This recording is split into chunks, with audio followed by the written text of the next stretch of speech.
말씀의 제목은 마태복음 24장 15절부터 21절까지의 말씀을 통해서 이제 큰 환난 때 이기는 신앙이라는 제목으로 이제 마지막으로 오늘 말씀을 전하도록 하겠습니다.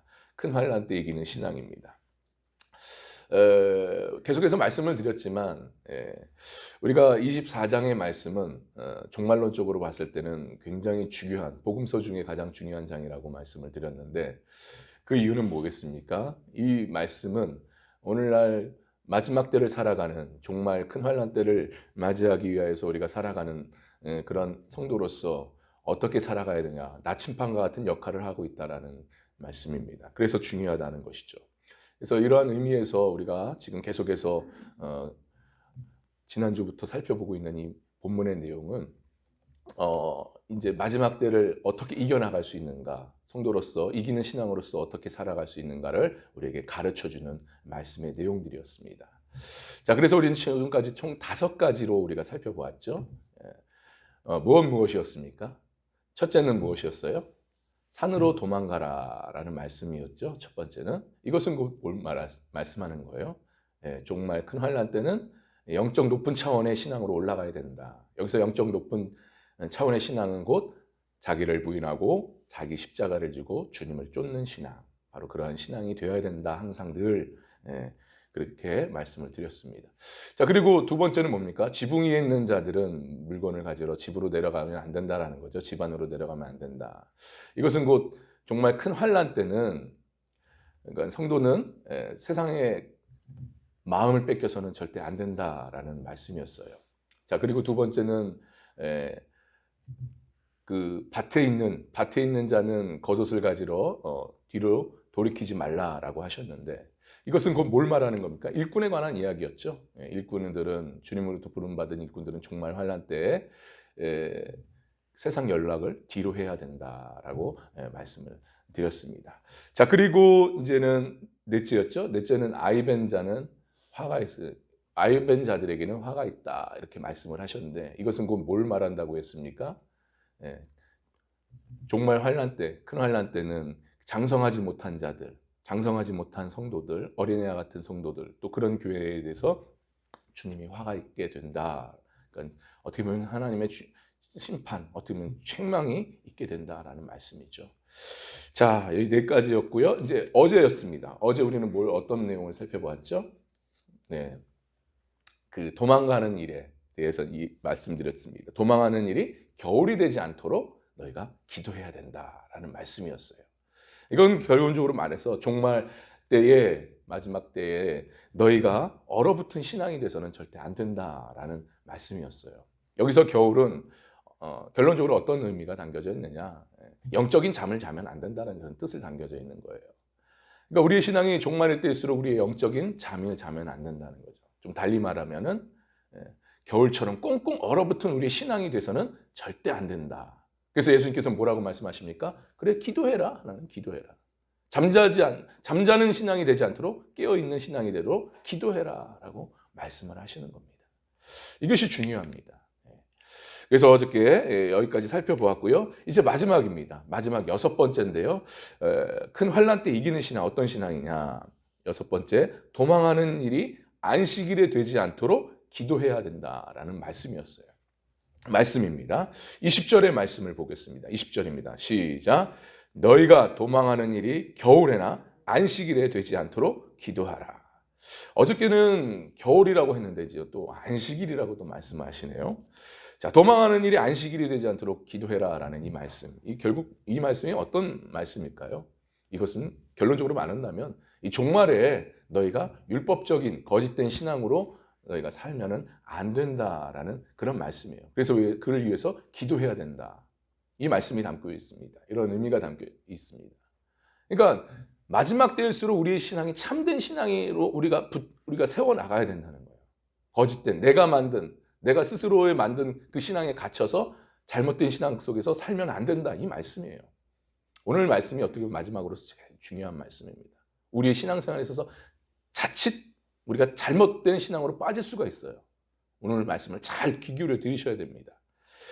자, 여러분, 지금까지 우리가 본문의 내용들을 쭉 살펴보면서 우리가 앞서 제가 말씀을 드렸지만 예수님께서 앞으로 있을 일들에 대해서, 그 앞으로 있을 일들이 뭐였습니까? 당시 로마로부터 예루살렘이 멸망당하는 그런 예언의 말씀의 배경에서 나온 말씀이었는데, 그러니까 이 오늘 말씀은 안식일에 이제 적군이 쳐들어올 때 너희가 그러면 결국 너희들이 그 안식일로 인해서 너희가 생명을 잃어버릴 수가 있다는 거야. 그러니까 이 말씀을 잘 이해해야 됩니다. 그래서 기도하라는 건데, 그러니까 이게 결국 뭐냐? 너희들이 만드는 안식일 규범으로 인해서 너희들이 스스로 그거의 올무에 빠져 너희 생명을 잃게 된다, 이 말씀이에요. 안식일의 규범이 뭡니까? 아무것도 하지 말라는 거잖아요, 결론적으로. 그러니까 너희들이 그렇게 만들어 놓은 그걸로 인해서 너희들이 올무에 빠져 죽게 된다는 말씀이죠. 사실 오늘 말씀은 예수님께서 당시 율법주의적인 신앙, 율법 형식에 빠져 있는 그 신앙들에 대해서 경고를 하시는 거예요. 경고를 하시면서 앞으로 있을 마지막 때 종말에 있을 신앙에 대해서 참된 신앙으로 너희가 바르게 서야 된다라는 그런 말씀으로 전하고 계십니다. 그러니까 정말 큰 환난 때는 사람이 만든 이 형식적인 율법적인 신앙에 빠져서는 안 된다. 너희들의 참된 복음 안에서, 말씀 안에서, 그 말씀의 자유와 기쁨 속에서 너희들이 참된 신앙으로 살아가야 된다, 이 말씀이에요. 여러분, 마태복음 12장 1절부터 8절에 보면은 거기에 내용이 뭐냐, 무슨 내용입니까? 안식일의 미리삭 사건 논쟁의 이야기가 나옵니다. 그러니까 예수님께서 제자들과 함께 밀밭 사이로 지나가시다가 그때 배가 고팠던 거예요, 제자들이. 그래서 밀이삭을 먹습니다. 근데 그것을 누가 봤어요? 바리새인들이 본 거예요. 그래서 그걸 가지고 시비를 거는 거죠. 당신의 제자들이 지금 안식일에 밀이삭을 먹었습니다. 이거 안식일 규범에 어긋난 거 아닙니까? 라고 따지고 나가는 거예요. 당시 안식일의 규범이 뭐였냐? 밀이삭을 3번 이상 비벼버리면 그게 타작하는 행위가 되어서 이게 안식일을 범하는 규정에 어긋나는, 그러니까 안식일에 범하는 걸로 비춰졌다는 거죠. 그렇게 간주했다는 겁니다.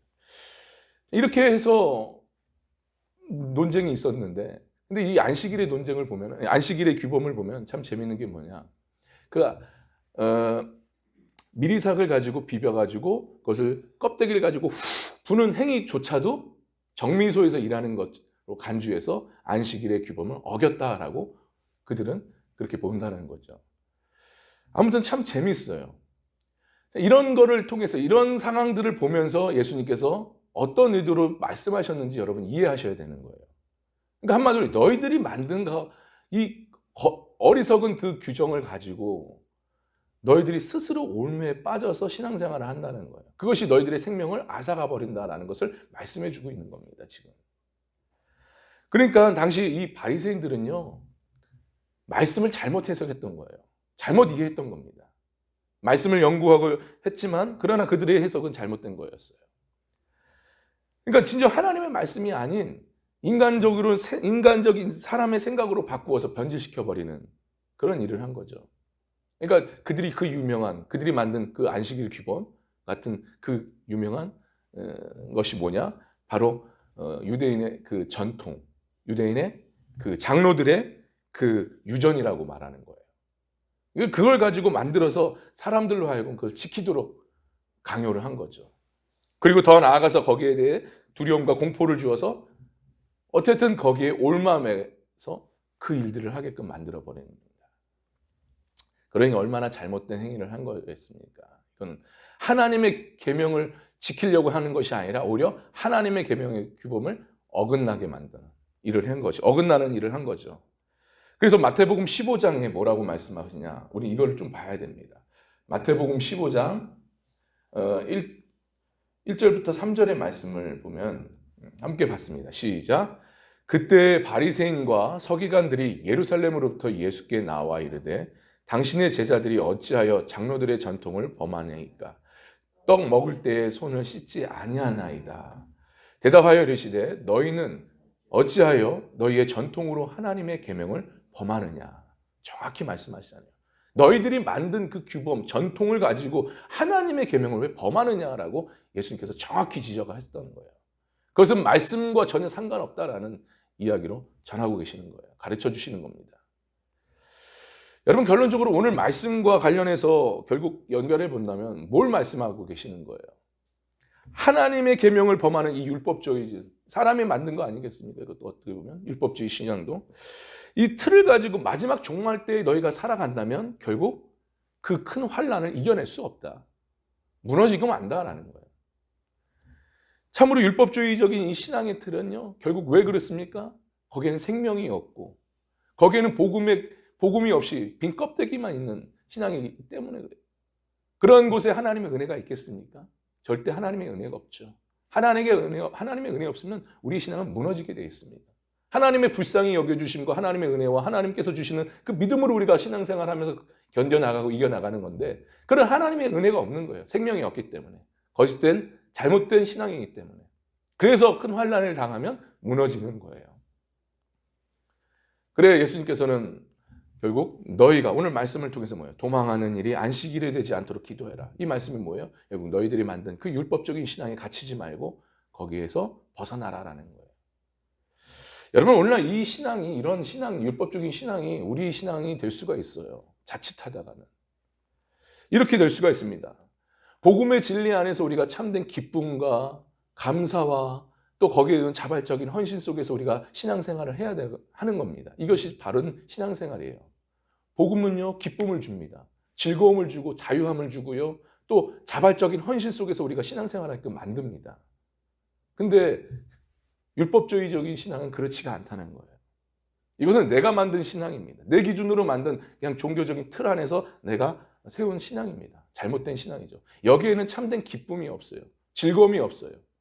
그냥 이 안에 갇혀서 그냥 이 기준에 벗어나면 하나님께 내가 심판받지 않을까. 하나님부터 내가 뭐 오늘 하루 나쁜 일이 생기지 않을까. 그냥 두려운 마음과 공포심으로 살아가는 거예요. 그리고 뭐 안 지키면 찝찝한 마음으로 하루를 보내는 거고요. 그러니까 내가 예배드리는 이유도, 내가 기도하러 나오는 이유도, 봉사하는 이유도 다 이런 틀에서 그냥 안 나오면 찝찝하고 또 하나님께서 또 오늘 하루 무슨 안 좋은 일을 또 우리에게 주시는 것이 아닌가라는 그런 두려움 속에 우리가 신앙생활하는 거죠. 복음은 이거지 아니에요. 복음은 이런 신앙이 아닙니다. 복음은 이렇게 우리를 가르쳐 주지 않습니다. 복음의 말씀, 그 말씀은 우리로 자유케 합니다. 그렇다고 방종은 아닙니다. 자유하면서 정말 주님을 향한 사랑하는 마음으로 우리가 예배에 참석하게 되고 또 봉사하게 되고 기도하게 만듭니다. 자발적인 헌신으로. 우린 이걸 잘 아셔야 돼요.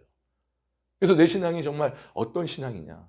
내가 만든 틀 안에서 그냥 종교적 행위를 일삼으면서 만족하면서 살아가는 나의 신앙인가. 아니면 복음 안에서 참된 자유를 누리면서 기쁨을 누리면서 정말 하나님을 위해서 예수님을 위해서 자발적인 헌신하면서 우리가 살아가느냐. 이것이 중요한 거예요. 내가 어떤 신앙인지를 점검해 하셔야 돼요. 그래서 예수님께서는 오늘 말씀을 통해서 너희가 율법적인 신앙을 가져서는 안 된다. 특별히 마지막 때일수록. 왜냐? 무너지기 때문에. 큰 환난을 만나면 무너져버리고 또 사단의 농락거리가 되어서 결국 사단으로 인해서 이용만 당하고 믿음의 자리에서 떠나버리는 그런 결과가 남겨진다는 것이죠. 누구처럼요? 결국 바리새인들처럼 말입니다. 바리새인들이 똑같이 이렇게 살았어요. 그래서 오늘 본문에서 예수님께서는 우리 자신에게 우리들에게 말씀을 하셔요. 율법적인 신앙의 틀에 얽매이지 않도록 너희가 마지막 때일수록 더욱더 기도하라라는 거예요. 기도하라. 내 신앙이 거짓된 신앙, 잘못된 신앙이 되지 않도록 기도하라라는 거예요.